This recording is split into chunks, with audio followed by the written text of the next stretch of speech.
I'm now going to call to get Michael Coleman to open the case for the opposition.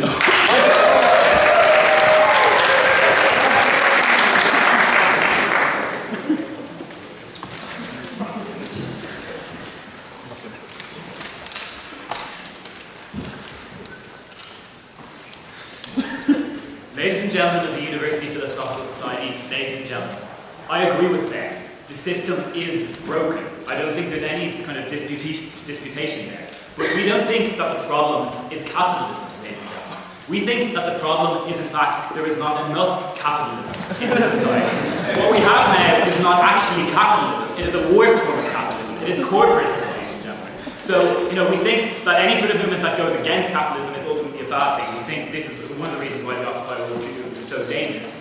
Okay? And also, we think that since these are such desperate times, we're inevitably going to have like a desperate response to, what's going on. And we think it is exactly because of desperate times that the Occupy movement becomes so dangerous. I'm going to talk about three things tonight, ladies and gentlemen. I'm going to talk about the incoherence of the Occupy movement. I'm going to talk about the dangers of projection. And then finally, I'm going to ask, is capitalism really the problem? Spoiler, it's not. Okay. I'm going to start with my first point, and that's the incoherence of the Occupy movement. No, thank you. Okay.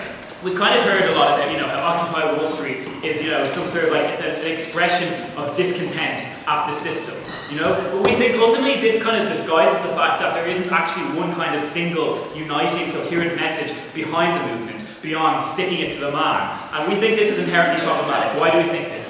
No, thank you.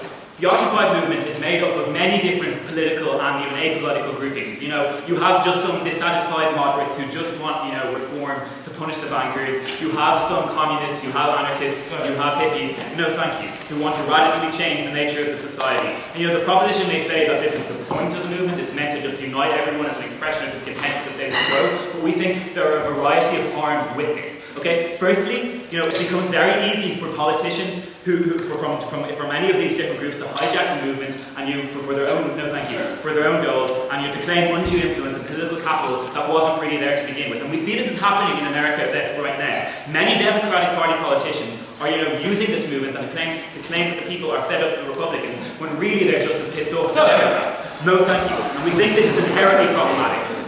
We think it's inherently problematic when politicians use movements like this to pursue their own goals. Secondly, we kind of think the general idea, the sort of means that the Occupy movement wants to reach, we think it was a more equal society. We think that would be a good thing. But we think if you look at America, not everybody actually thinks this. There's kind of some people will think, oh, this is socialism, this is communism.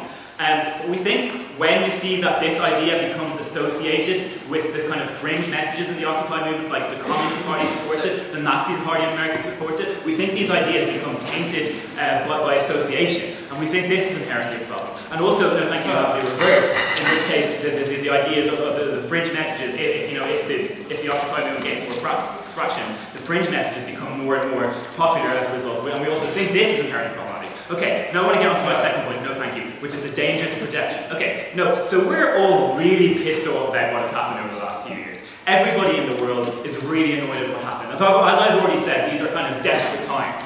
So sensibly, along comes this movement that is standing up to the very people that have supposedly screwed us all. And of course, we are only too delighted to see this and throw our weight behind them. But we think we should kind of stop and think before we do this. Because of these desperate circumstances, we think this makes the movement so dangerous. Why do we think that? We say we are always going to be projecting onto any sort of group that purports to oppose bankers and oppose our so-called oppressors. And so we have seen in the media that the Occupy movement is being seen as this heroic grouping of brave people struggling against the man. This is because this is the way we want to see them, ladies and gentlemen. No, thank you.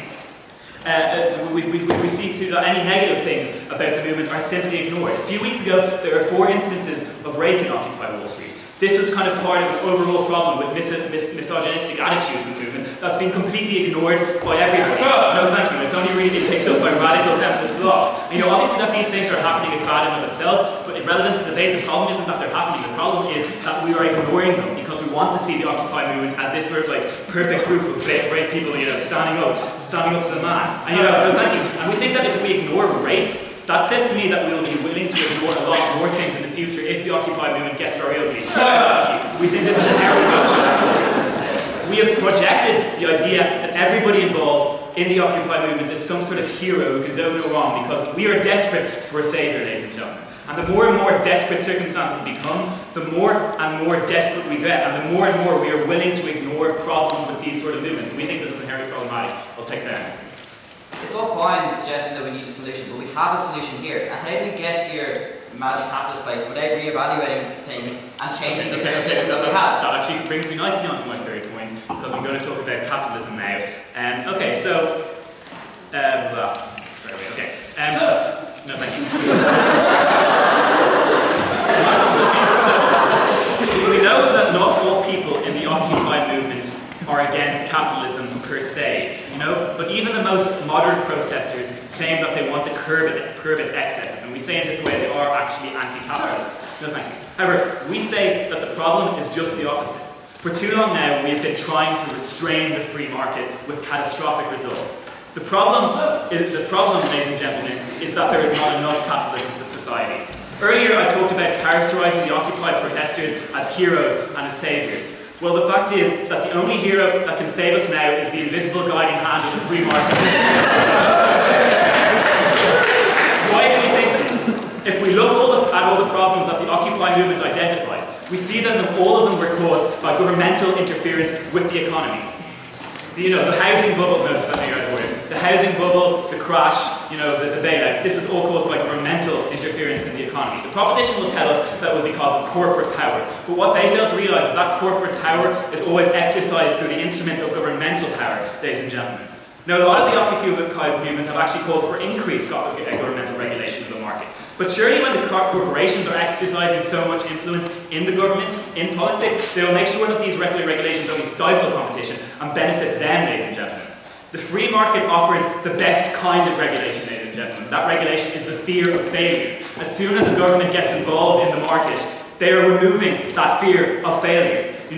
We agree that Wall Street was completely unsustainable in the boom years. What they were doing is completely unsustainable. And if the government hadn't interfered, they would have collapsed. They would have simply collapsed and sent out a lesson that you can't show this amount of excess. Instead, the government had come in, bailed them out, interfered, and it sends out the message that companies can do whatever they want because if they're too big to fail, the government will come in and bail them out. Okay, so, the Occupy movement want to get the government more involved in economics. This is exactly the opposite to what they should be doing. We should be getting government out of politics. In that way, I'd like to propose a sort of counter thing. What we should be doing, ladies and gentlemen, is not occupying Wall Street, but occupying Washington, D.C. For all these reasons, I'm very proud to oppose